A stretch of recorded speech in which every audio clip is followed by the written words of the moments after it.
Dale a like y suscríbete. La bolsa firma su tercera semana consecutiva al alza y se sobrepone a las alertas de recesión.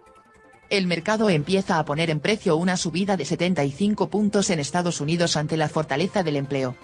El dato de empleo de Estados Unidos no sirvió para sacar a los inversores de la indefinición. Aunque las bolsas lograron firmar su tercera semana consecutiva al alza, el viernes la indecisión marcó el compás de los mercados. El IBEX 35 logró escapar a las ventas y con la ayuda de los bancos y Telefónica concluyó la jornada en tablas, 0,08%, un comportamiento que en la semana se traduce en una subida del 0,14%. El selectivo español se acerca paso a paso a la barrera de los 8.200 puntos, cota que llegó a superar en niveles intradía a lo largo de las últimas jornadas. La banca protagonizó las mayores subidas de la semana. Sabadell lideró las ganancias con un repunte del 5,67%. Un escalón por debajo se situó Bankinter, 5%, y cerrando el podium BBVA, 2,8%. CaixaBank y Santander no escaparon a las compras. La entidad que preside Ana Botín se revalorizó un 2,5% mientras que CaixaBank se anotó un 2,8%. Mapfre, la aseguradora que forma parte del IBEX, repuntó un 3%. El comportamiento del sector financiero se enmarca dentro del contexto de subida de las rentabilidades de la deuda al calor de la normalización monetaria. En el lado opuesto se situó Naturgy. La gasista, que aplaza la presentación de las cuentas del primer semestre por una sentencia desfavorable en Argentina, fue uno de los valores más castigados en la sesión tras sufrir una caída del 2,65%, descensos que en la semana se amplían al 6,39%. Indra bajó un 4,83% y Cenex, un 4,5%. Aunque el viernes las ventas se impusieron en la mayoría de los índices, las bolsas europeas logran encadenar su tercera semana consecutiva al alza, algo que en mercados como español e italiano no sucedía desde mayo, mientras que en índices como el DAX hay que remontarse a comienzos de año. El MIB italiano suma un 0,81%, el FTSE británico, un 0,22% y el DAX alemán, un 0,67%. Mejor desempeño aún fue el que registró el CAC francés, que registra una subida del 0,37% y suma 4 semanas en positivo, algo que no se veía desde finales del año pasado. Solo Wall Street se desmarca de esta tendencia. La fortaleza mostrada por el mercado laboral no sirvió de esta vez de catalizador para prolongar las subidas. Aunque Estados Unidos entró en recesión técnica en el segundo trimestre, el mercado laboral aún no lo ha notado. Durante el mes de julio, la economía estadounidense creó 528.000 empleo, más del doble de lo esperado por los analistas, 250.000, y muy por encima de los 398.000 puestos de trabajo del mes pasado. Con estos datos, la tasa de paro cae al 3,5%, niveles de febrero de 2020 antes del estallido de la pandemia cuando registraba mínimos de 5 décadas. La creación de empleo ha venido acompañada de un crecimiento salarial. En tasa interanual este indicador repunta un 5,6%, lo que añade presión a los precios. Junto con la inflación, el mercado laboral es el indicador de referencia para la Reserva Federal a la hora de ajustar la política monetaria. Con una inflación en máximos de 40 años y una tasa de paro en zona de mínimos históricos, el Banco Central de Estados Unidos tiene argumentos para seguir subiendo los tipos al ritmo que lo ha venido haciendo en las últimas reuniones para devolver los precios al objetivo del 2%. La moderación en el ritmo de las subidas, una de las razones que había venido impulsando la remontada de las bolsas en las últimas semanas, se desvanece.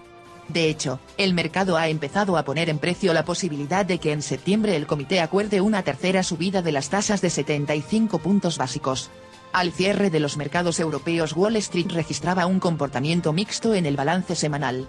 El Dow Jones cedía un 0,65% mientras el Nasdaq avanzaba un 1,6% y firmaba su tercera semana consecutiva en positivo, algo que no se veía desde el pasado mes de marzo. Mejor desempeño aún es el comportamiento que registra el índice mundial MSCI World, que ronda máximos de 2 años.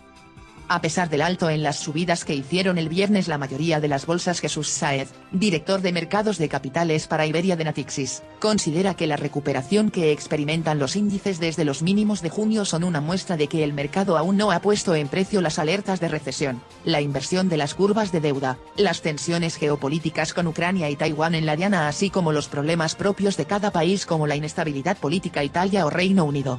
Después de confirmarse la entrada en recesión de Estados Unidos, el jueves el Banco de Inglaterra alertó de que en el cuarto trimestre la economía británica entraría en recesión, un escenario que espera que se prolongue en 2023, lo que la convertiría en la mayor desde la crisis financiera de 2009. Con un contexto tan incierto como telón de fondo, día a día crece el número de firmas de análisis que cuestionan la durabilidad del rebote. Los estrategas de Bank of America creen que los indicadores macroeconómicos continuarán debilitándose y rebajan de neutral a negativa su recomendación sobre las acciones europeas. Los expertos de la entidad estadounidense estiman que el Eurostoxx 600 caída un 10% adicional y atrasan al primer trimestre de 2023 el momento propicio para entrar en bolsa a precios reducidos. En la misma línea se mueven los analistas de Goldman Sachs y Bernstein. A la debilidad macroeconómica los expertos añaden la reducción de las estimaciones de beneficios de las empresas. Aunque tal y como ha demostrado la temporada del segundo trimestre, las empresas y muy especialmente las estadounidenses han logrado resistir el repunte de la inflación y la desaceleración económica. Para los próximos meses los expertos prevén una rebaja de las proyecciones. Esto provocará una caída en las bolsas a corto plazo. Más optimistas se muestran desde el departamento de análisis de Bankinter, que a corto plazo elevan la exposición a las bolsas. No obstante, aconsejan porque el contexto no está exento de riesgos. Las expectativas de que la Reserva Federal prosiga en su estrategia de acelerar la subida de tipos se dejaron sentir con mayor intensidad en la renta fija. Las rentabilidades de la deuda, que en las últimas semanas habían acentuado las caídas ante la posibilidad de que los bancos centrales ralentizaran la normalización monetaria para limitar la erosión de la economía, retomaron la tendencia alcista en la recta final de la semana.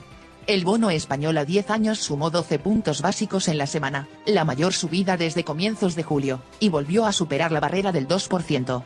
Mayor intensidad la reflejó la deuda alemana, que a duras penas se mantiene por debajo del 1%, mientras la italiana, que ha venido sufriendo el impacto de inestabilidad política, se mantiene sin cambios en el 3%.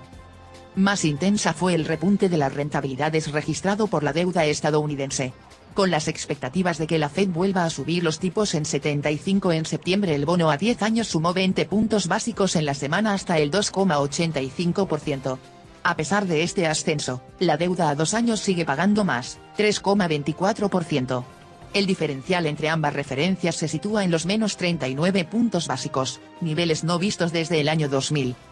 Los temores de recesión se dejaron sentir en el mercado de materias primas. En una semana en la que la OPEP+ ha acordado elevar la producción, el Brent retrocede un 13%, la mayor caída desde abril. El crudo de referencia en Europa, que esta semana cayó de los $100, se sitúa en los 95, mínimos de antes del inicio de la guerra en Ucrania.